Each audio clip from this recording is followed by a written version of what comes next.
Found within the dark corridors of Salazar Castle lie some of the most sinister entities in Resident Evil 4 and Resident Evil 4 Remake.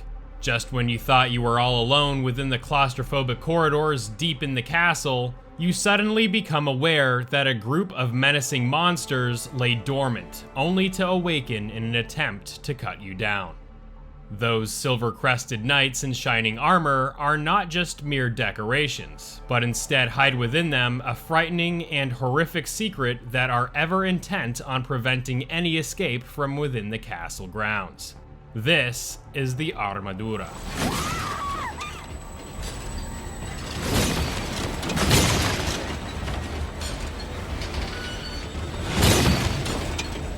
The Armadura are one of the most fascinating enemies in Resident Evil 4 and Resident Evil 4 Remake. In discussing the monstrosities and vile creations of the result of Plaga-based bioweapons within the Resident Evil 4 universe, the Armadura is perhaps one of the most enigmatic entities of them all. Armadura, the Spanish word for armor, succinctly captures in essence what these enemies are. They are simply armor. The armor of knights, that is, that adorn the many narrow halls of Castle Salazar. So, just what are these evil suits of armor, and how do they behave as enemies? These powerful enemies were first encountered in the original Resident Evil 4 as players assumed the role of Ashley, as she tried to escape from the further reaches of the castle in order to meet back up with Leon. These knights adorned the hallways and would later pose a significant threat as Ashley retraced her steps.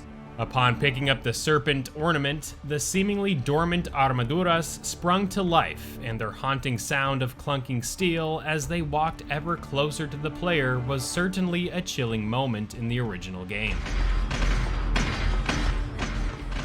Unable to fight and unable to protect herself, Ashley needed to navigate around these hostile entities using her flashlight to illuminate the dark spaces around her to find the exit. Leon then fights against these armored abominations in Chapter 4-1, as 6 Armaduras guard a key item necessary to progress to the ballroom of the castle. With Leon, dealing enough damage to the helmet of the Armadura is enough to see it pop off and reveal a Plaga parasite writhing within, with the Silver Knights yielding the Type A parasite with their scythe protrusion, and the Black Knights yielding a Type B parasite. These Plaga parasites are crucial when understanding the anatomy of these Armaduras, of which we will discuss in further detail soon. Like most Plaga-based enemies sprouting from a head, they can be dealt with by either extinguishing their health with well-aimed shots to their heads, or simply by using a flash grenade. So true is that in Resident Evil 4 Remake, Leon can quickly dispose of the Armaduras with the same tactics. In addition, these enemies will have a tiny sprout of the Plaga protruding outward from the neck of the Armadura. With well-aimed shots, Leon can perform a melee attack on the knight, revealing the Type A parasite from within. The Armadura are more freaky and spooky than anything, as their only real method of attack is their swinging of their weapon, of which could either be a sword or a halberd. Because these enemies are quite slow and are easy to exploit their attacks, they don't really become a problem unless there are many in number with their helmets still on. And, just because they're slow, doesn't mean they cannot charge at you when they ready their weapon. In the remake, we are first introduced to these enemies as we attempt to retrieve the lion head key item in the armory of the Grand Hall in Salazar Castle. Like, just in the original, Leon must kill 6 Armaduras to retrieve the key item in order to advance.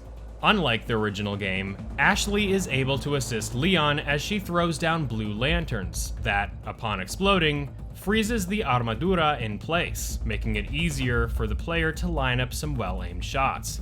These blue lanterns play some importance just moments later when we navigate Ashley through the library area of Salazar Castle, except this time she has a lantern that serves not only as a source of light, but as a way to freeze these Armaduras in place as they attempt to end her escape. And it is this very light that allows Ashley to be granted a mostly safe passage through the library, until you must part ways with it eventually. Just as we experienced in the original Resident Evil 4, we must retread our way through the twisting, claustrophobic corridors of the library without any protection, all the while dodging all manner of Armaduras as they chase after you as a symphony of clashing steel is heard trailing behind you. Almost there. It is here that you may be able to tell, upon closer inspection, that these Armaduras, these animated Knights of Death, actually contain within them a full plaga from within, as you can see by examining their joints that there is a plaga that lives within the body and limbs of these knights. We can easily see these plaga in the joints of the Armadura, while crawling through the, quote, Armadura tunnel, when they are frozen in place as we navigate Ashley through the lower chambers of the library towards the elevator. Interestingly, according to the digital art book of the original game, the art book claims that these Armadura are the result of plaga parasites burrowing themselves within the armor of the Armadura in order to conserve their energy. To conserve their energy until a suitable host were to pass by, that is. The plaga parasites that lost their hosts would inhabit the Knights of Armor, conserving their energy through the protection of the steel plates, and in doing so, would spread their tentacles throughout the armor, allowing it to move in human-like ways, attacking human or creature hosts alike to subdue them so that they can further manifest other hosts. Now, while you are hearing this, you may be wondering how these plaga parasites are able to animate inside a set of armor if these armor sets are merely just decorations adorning the halls of Castle Salazar. And fair question indeed. At the end of the day, what we know of the parasite is that it needs to have a suitable host to infect. In other words, a live creature or human in order to spread the plaga infection. But how could a plaga parasite infect an inanimate object like a set of steel armor? Well, here's the thing.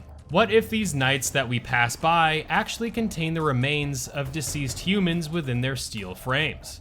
Although no documents within the game have confirmed or revealed as such, it is safe to say that perhaps there may indeed be corpses encased in these armor sets, as many ancient civilizations have burial practices resulting in the entombment of humans in such armor.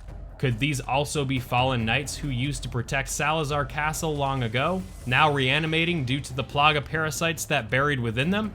We can further add to this speculation that these Armaduras contain the bodies of humans when we examine the blemishes on the plates of armor themselves. Some armor pieces have noticeable wear on them, as various dents, blemishes, and even stains can be visibly seen on many of the Armaduras encountered in both versions of the game. This possible haunting revelation further adds mystery to the Salazar family and its eerie castle. A potential reality that explains why many of these sets of armor that we encounter through the castle may not just be hollow steel shells for decoration, but rather contain that of deceased human remains that have been encased in these silver-plated tombs. These very tombs coming back to life with the plaga parasite. Now, I want to know from you all in the comments, what are your theories behind these disturbing and haunting Armaduras? Do you think these sets of knight armor were human beings who perished in battle? Were they just ordinary people whose remains were buried within them as a way of traditional burial? Let me know your thoughts in the comments below. Also, make sure to watch this video on the haunting origins of the Regenerators if you haven't already done so. Let me know what kinds of Resident Evil lore you'd like me to cover in the next videos while you're at it. Thank you for the awesome support, and I will see you real soon in the next video. Peace.